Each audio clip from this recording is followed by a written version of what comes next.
Welcome back, everyone, to the second hour, or actually the second part of the Cinderella Slippers Podcast. This is your host, once again, Braydyn Bear-Lents. Just a reminder for each and every single one of you that you can actually follow our LinkedIn page, and subscribe to our newsletter. The Cinderella Slippers newsletter just posted one story this week about Bob Knight and a story that my family had from all the way back in 1975 that I found to be absolutely crazy. And even to this day, I still find it nuts after I heard the story from my grand aunt in 2019 from when her and her husband were actually once car mechanics in a Lagodi auto repair shop. So you could actually visit the link. It's in the description of this podcast, in the description below. But I just wanted to finish out this part 2 by basically talking about the Division II and Division III men's basketball. We're not talking about women's until possibly on Friday, but the men's game. And right now, as I speak, the reason why I'm not talking about the men's is because women's basketball is also going on right now, especially with the fact that basketball season is already officially underway. And earlier today, we had quite the spin move to talk about some big storylines coming out of those women's games as we start off. Then we'll go to Division 2 and 3. Today was the beginning of the women's basketball season, like it is tonight with the men's basketball season. An amazing showing by South Carolina, the number 6 seed team in the country, facing Notre Dame in New York City. South Carolina had a twirling move by one of their players earlier today, just span right up to the basket. They ended up winning today's game 100-71. USC upset the number 7 seed Ohio State Buckeyes 83-74. USC is a team I'm beyond excited about. I mentioned earlier about the men's team. The women's are going to be even better than them, I think. Way better than them. And I'm just saying, this USC team has the number 1 ranked recruit in the country. And she's really going to be, I think, to the point of Reggie Miller's sister. I think she could be as good as her. But Reggie Miller's sister, as many of you do not remember, or many of you were too young to know, she won 4 national championships, and that USC team was almost like the modern-day Dukes and Kentuckys. They could have gone places, had a few years of mishaps and slip-ups, but finally are finding their footing with this number 1 recruit. And as I'm speaking right now, we actually have one more game going on, but tremendous win by USC. They're going to be really shocking a lot of people this year. It's South Carolina, I mentioned earlier. They'll be shocking a lot of people this year. They don't now have Aaliyah Boston. They don't have that backcourt presence like they did last year. But that girl making that swirling move, can't think of her name right now. I didn't even watch the game because I've been doing classwork and I've been sick. But I will say South Carolina, they'll shock a lot of people this year. But will they go far? Probably not. I don't think they're going to go far this year. But as of right now, as of 5:46 at night, Virginia Tech is also playing High Point University. And they are leading them with a $1:14 left to go in the second quarter with a 53-28 lead. Now, Virginia Tech made it to last year's Final Four. They were more like an underdog team. They were not going to be out LSU. LSU was way better than them. But, of course, they have one of the top players in the country that's coming back for her senior year. And her, Mackenzie Holmes, Caitlin Clark, Angel Reese, they're all on and Cameron Brink are all on the Division I AP Top 25 or AP Top 5 team for this season. She's going to really stand out for Virginia Tech, who could eventually go to the Final Four again this year. They have the right tools to do it. They have the right offense to do it. And not only that, they have some of the best players to do it because they will feel the most experienced. And if nothing else, they could get upset in the tournament. And that's something, I hate to point that out for Virginia Tech fans, but that's just going to be the unfortunate factor for me. A lot of these schools like them, and it's currently in halftime now, but Virginia Tech, one of those teams really on the bubble, really off the par compared to the rest of the teams in women's college basketball. It's not that I don't have doubts about them. You can't have doubts about a college basketball or football program right now, especially when we're going to move into this new era of the conference realignments. I love schools like Oregon State and Washington State. Now, since they're all by themselves, they're going to move out of the Pac-12 as well. I mean, that's going to be really interesting to see, but more on that later on down the road. We're not even worried about that right now. But yeah, Virginia Tech, they're one of these teams that could get upset, or they could be the hunted more than the hunter. Other games going on tonight in the women's basketball realms. Number 17, Louisville will play against Cincinnati at 6 p.m. The second game, also at 6 p.m., will be Utah and Mississippi Valley. Florida State will take on Charleston Southern. Cal Poly in Washington, the number 24th ranked Washington State Huskies, are going to play at 7 p.m., which would be 3 p.m. Central, or Pacific. And then Harvard is going to play number 14 Maryland. I think Maryland's got a good ball club again this year. I expect them to see them finish second in the Big Ten. Creighton plays North Dakota State. Creighton looks good on the men's and women's side. Made the big run in 2021 and 2022. Alcorn and number 25 Mississippi State play at 7:30. The number 3, the most exciting team in basketball that will probably win the national championship outright, Iowa Hawkeyes play the FDU Believe It, Fairleigh Dickinson Knights at 7:30 p.m. tonight. And that one should be an easy win for Iowa. My jaw would drop to the floor if I heard they lost any of their opponents this year. They're that good of a team. And I mentioned Caitlin Clark, the best overall player in college basketball right now. There's no one else that's not up to that point. Then here's a matchup after that Iowa game, during the time of that Iowa game. LSU, number 1 versus number 20, Colorado. That'll be exciting on all levels. LSU will deservedly get it done. Iowa, you just expect to see the two of them possibly in the championship rematch. That's going to feel like the Utah Jazz and the Chicago Bulls. This is the 97-98 Bulls. I mean, it's either going to be John Stockton or Michael Jordan. So, it's one going to end a career for another. But Jordan, you have to remember this, Michael Jordan did not actually win a championship. But Iowa is deserving. They're the most deserving team to win it all. In the final two matchups at 8 and 8:30, Baylor will play against Southern University out of the HBCU. Baylor's ranked number 19 in the country. Don't expect them to make a lot of noise this year. They could get upset once or twice, but we'll have to see on that. And then upset alert, ding, ding, ding, ding, ding, ding, ding, UCLA and Purdue. Big matchup. Huge matchup for that game. Purdue and UCLA. UCLA's coming in with a lot of power, them and USC. So expect California to hear a lot of them this year. You're going to hear a lot of them this year, especially. Tomorrow, you got two matchups as well in the women's basketball realms. Tennessee at number 11 plays Florida A&M. Illinois plays Morehead State tomorrow at 7 p.m. And that Tennessee-Florida A&M matchup was at 6:30. Illinois-Morehead State at 7. Wednesday, you will have Dayton at UConn, Gardner-Webb at UNC, Southern University against Texas, Lemoyne College in DeWitt, New York versus Colorado. Hawaii and Stanford will play on Wednesday at 10 o'clock in the evening. So it's already going to be dark. Like, it already is dark, and it's almost 6 p.m. Tennessee, this matchup is going to be really good too. But the last matchup I really wanted to mention that I really have my eyes on are Eastern Illinois and Indiana. Indiana's not going to pack out the stadium the first day. But when they're playing against Big Ten opponents, expect to see them fill that Assembly Hall floor this year. Expect it. It's going to get wild in there. Ticket prices have never been this high for a women's basketball game.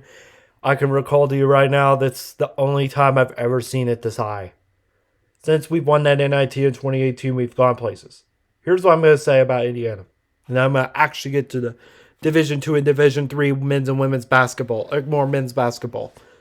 And I know I'm not talking about women's basketball today, but I wanted to get a little bit into it. Then this Iowa and Virginia Tech matchup intrigues me as well, has the Tennessee-Florida State matchup on Thursday. Indiana, this season, run by Terry Morin. Mackenzie Holmes is back. Sidney Parrish is back. And then Scalia is back as well, along with Yarden Garzon, who is the best three-point shooter, but she is not Grace Berger. Without Grace Berger on that roster, none of them are Grace Berger. That team would legitimately have gone to more places, won more championships. This is the end to a very good era of Indiana University basketball. Terry Morin has really solidified herself as being one of the top. But my question is, why does no one want to go to her program? And I think, as I've tried mentioning and then it got shut down, I use kind of in this renaissance period in women's basketball. Bob Knight had just passed away 2 weeks ago, about a week ago, and Terry Morin's the closest thing to him that we've seen in the program. Mike Whitson's so lax. You saw it with Mackenzie McCouple. He couldn't catch a break. Got fined $1,000 for misbehavior, and they're all misbehaving on that IU team for the men's basketball team.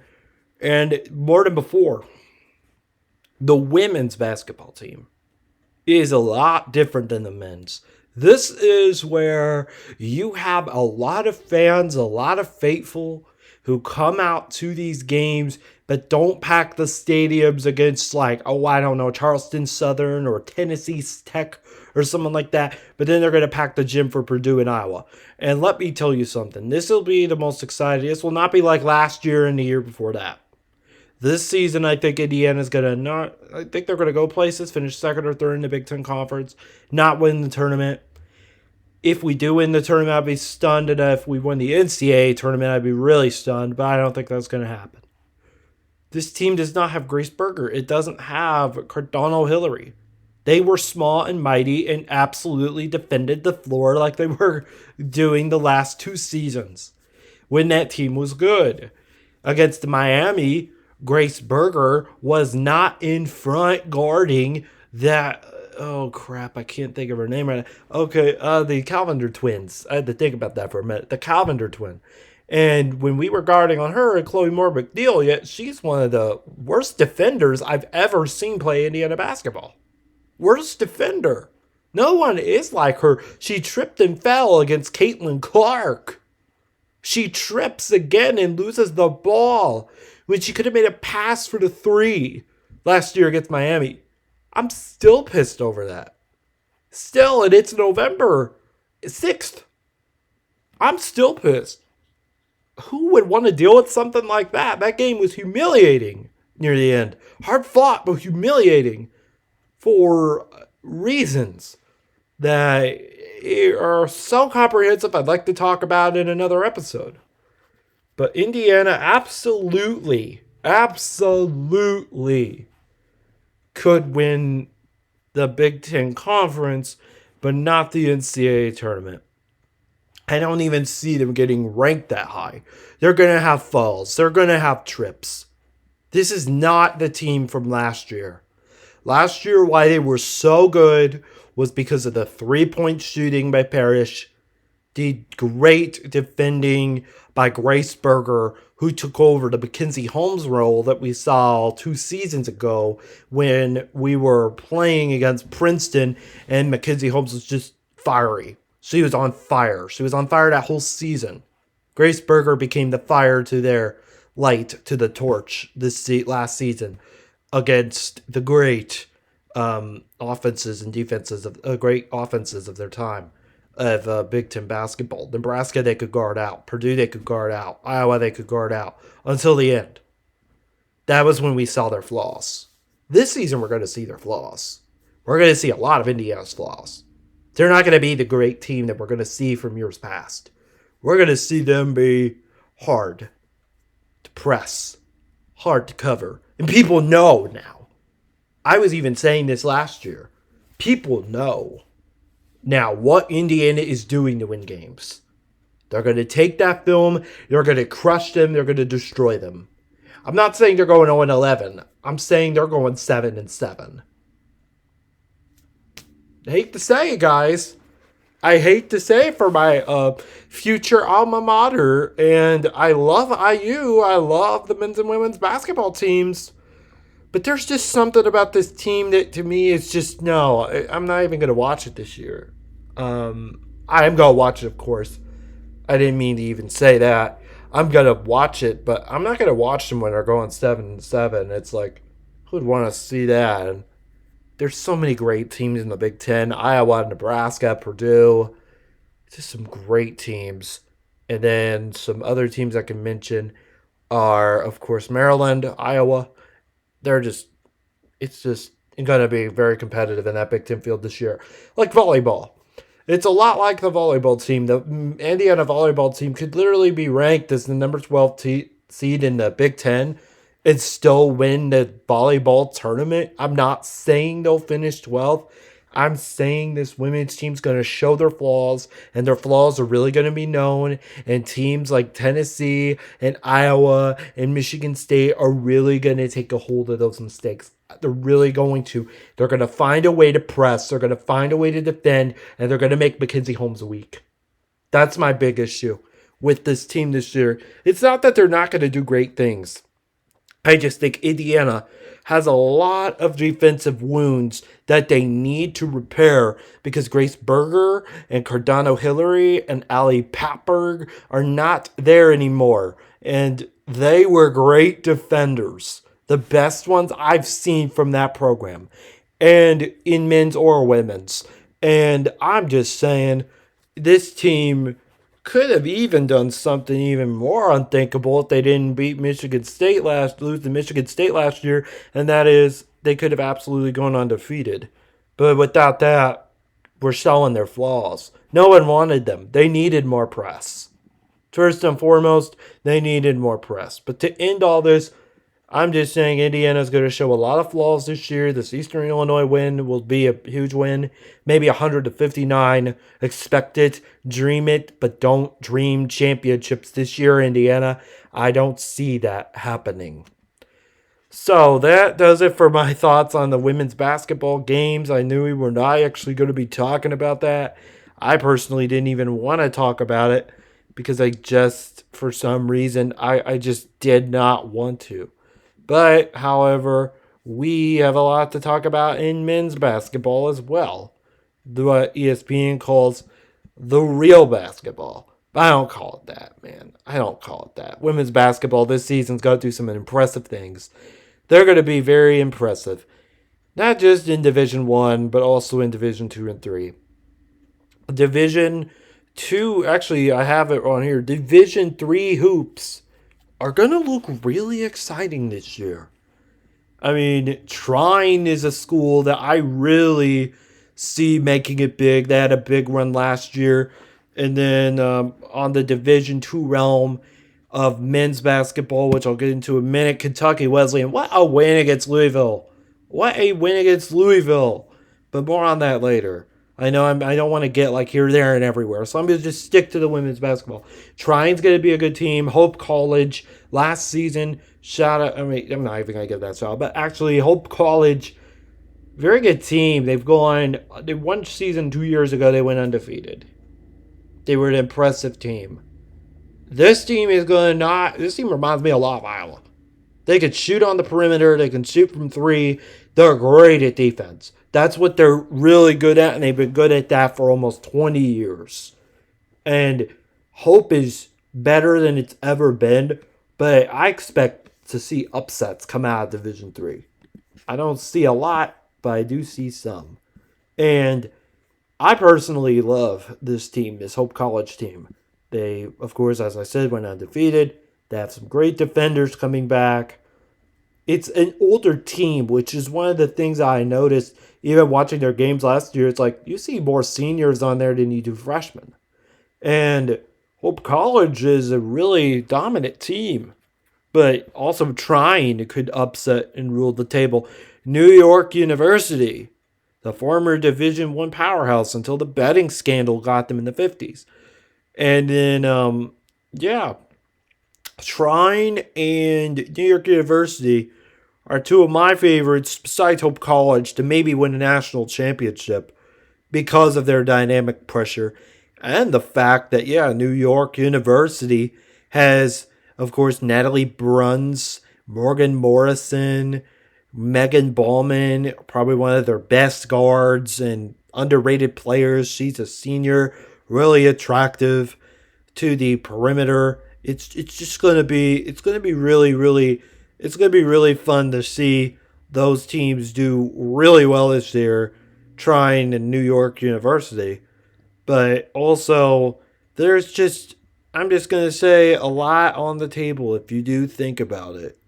And of course, Division 3 would not be complete without mentioning those two schools in the women's realms.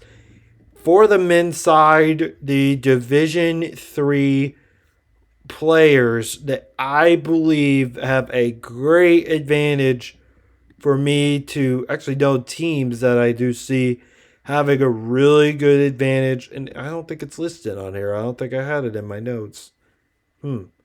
I just wanted to see what in the world. Huh. Well, I don't have the men's basketball. Oh wait, here it is. Never mind. I can't believe I did that. But no, for the top 25 for the men's, before I get to the top 25 of the women's, John Carroll's a good school. John Carroll could win the national championship. And this was from last season. Last season, John Carroll, which I believe used to be an NJCAA school, more on that later. I'll get to that at the very end. But John Carroll finished 23-5, with Christopher Newport finishing as the national champs and UW Whitewater finishing at number 2. And I'm just going to say Wabash is on here too, number 16. Wabash has a good team, and North Park has a good team. North Park, shout out to Delaney Lynch, and Washington University are looking like now Washington University had the big thing in 2022, I believe, with the player that had cancer. And New York University is also on here, as well as long as Johns Hopkins. Out of all these teams, I would say the national championship is John Carroll because they got a really good guard. I think he played over at Vincent University, and he was really good on the perimeter, really good from 3. But the best team ever in any Division 2 or 3 is Grinnell, who hardly wins championships. And that shocks me. That shocks me. And as I said, women's basketball and men's basketball are so much different, but Grinnell's just a different animal when it comes down to their teams. And I don't even see them on any of the Division 2 or 3 lists. No Grinnell whatsoever. And they're a 3-point shooting team, but they barely have got it done in recent years. In the tournament overhead, there was just I think there's some hospital activity because there's a hospital just right across from where we always record our video or our podcasts and videos. Out of the Division 3, New York University is going to be the most likely to win the national championship. So I was right on that. And then Tufts University as well. And Tufts, they're tough. I mean, Transylvania was tough last season, but Tufts, when they played Hope, they know how to run the table. I must have gotten Division 3 confused. No way, never mind, I didn't. But Hope College and Trine, tough schools to face every single year. And Hope College, they're probably not going to win the national championship this year because they're not like that 2021 team. However, I do think, New York University and Tufts could be meeting each other in the Final Four next season or even the possible national championship. And then Scranton, home of the office, is also a really good team, really good defensively, and have a good front runner to win in the national championship. But these were the top 25s from last season in Division 3. Let's go now to Division 2. And in the Division 2 realms, the University of Indianapolis is on here at 26-5. They have a great defensive team.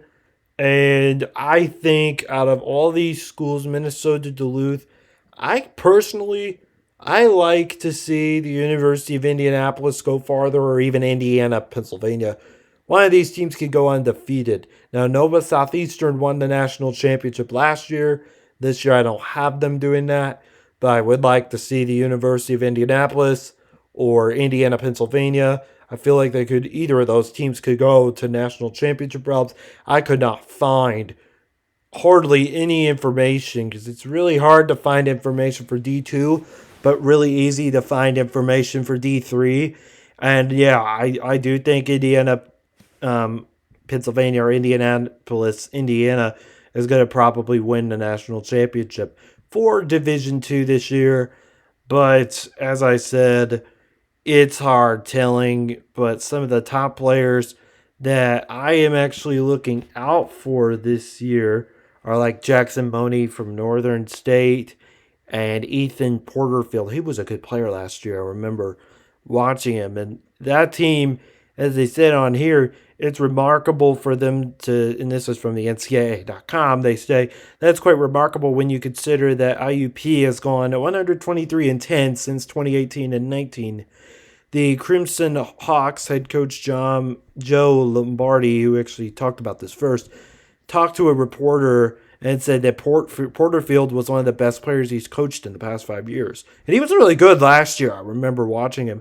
They say he's a big-time scorer and an All-American, but people don't really see all of what he's able to do because, of course, these D2, D3 schools don't even get much traction, and that's where people like me come into the play and do actually talk about it. So he's been it sounds just like a really motivating player. When I saw him last year, he has a different fire to him.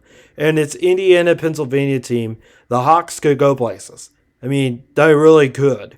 And, of course, he's 6'9" and has really grown on the three-point percentage marks. And, yeah, it's like unbelievable. At 93-7, jeez. That's just amazing. From one kid to another.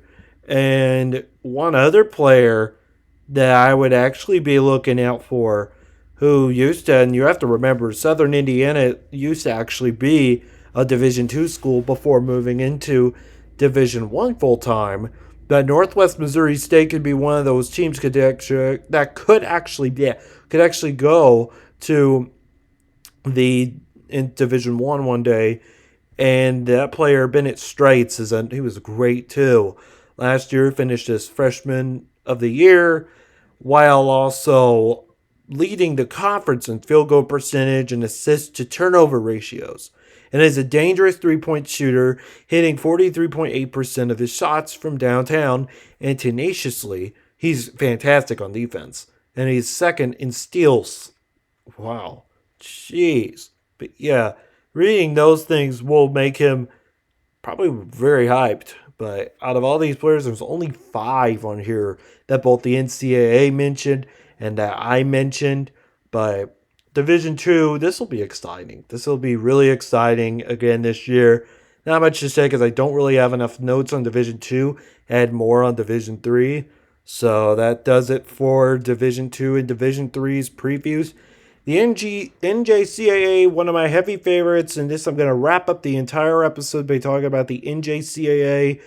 The John A. Logan and Vincent University are 2 of my favorites to possibly win the national championship this year.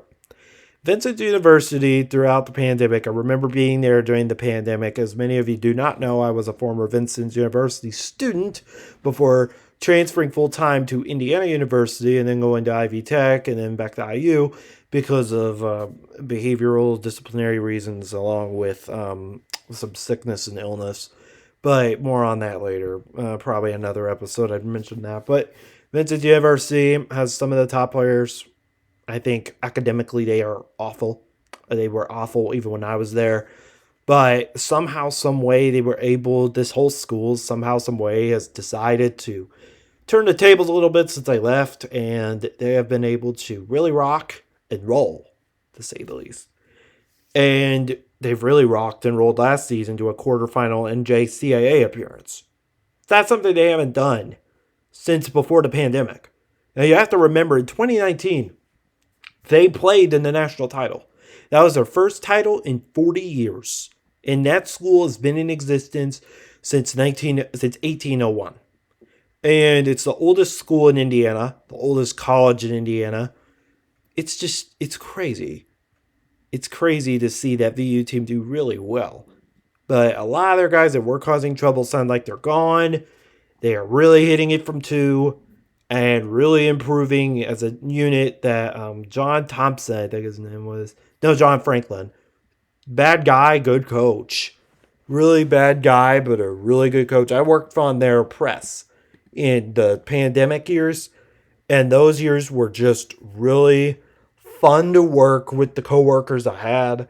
But one thing I remember about that team very well was that their 3-point ball was good and their defense was even better. And I think it sounds like the defense has gotten even more better since I left. And they actually made a quarterfinal appearance while having walk-ons. And you got to remember, Vincent University is still struggling. They're ranked like one of the top 150 community colleges, I read this one day, and in the United States, and could win $1 million in funding money. And that they really need. But my thoughts on VU are different than thoughts of other alums. And I had personally a pretty decent experience. Not a good one, but a pretty decent experience there. But running the tables, Indiana, as I said, Vincent University is one of the schools that I think could really make the run to the playoffs. But the John A. Logan squad, this is a good team. This team would finish second in the NJCAA last year.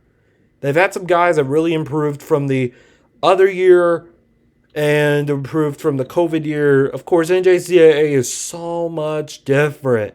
So much different than NCAA basketball. There's no regulations and their tournament is different. So a lot of these guys are staying poor for a long, long time. And they have to find their own footing to get into a 4-year. No NILs, no nothing. But they still get public domain and recognition. But not as much compared to the Division I schools, which is why I've always been a big fan of the Last Chance U.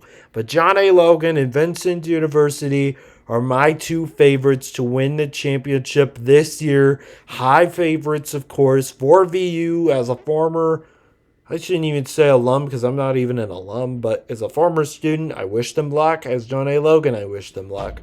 But I don't really care about either or and don't really care about the other side. But anyways, that wraps it up for part 2 and actually the whole Cinderella Sleepers podcast. This is the Cinderella Slippers Podcast. Almost got that wrong. Cinderella Slippers Podcast. This is Braydyn Bear-Lents. Go subscribe to our YouTube channel. Subscribe to Anchor. Follow us. Give us a review. I'd love to hear what you guys talk about with this podcast because we actually do talk a lot about just a lot of sports and guests. That is still in the workings. But we will make sure we do that. Also, just a friendly reminder, on the week of December 11th, I have finals week then. So no matter what's going on, we will actually might have a special episode for the Indiana-Kansas game because I'm not going to be on campus during that. I don't think a lot of us will, but unless they need help with WIUX or something. But if you need to hear about more Division II, Division III, Division I schools, making it big, making it far, this is your home.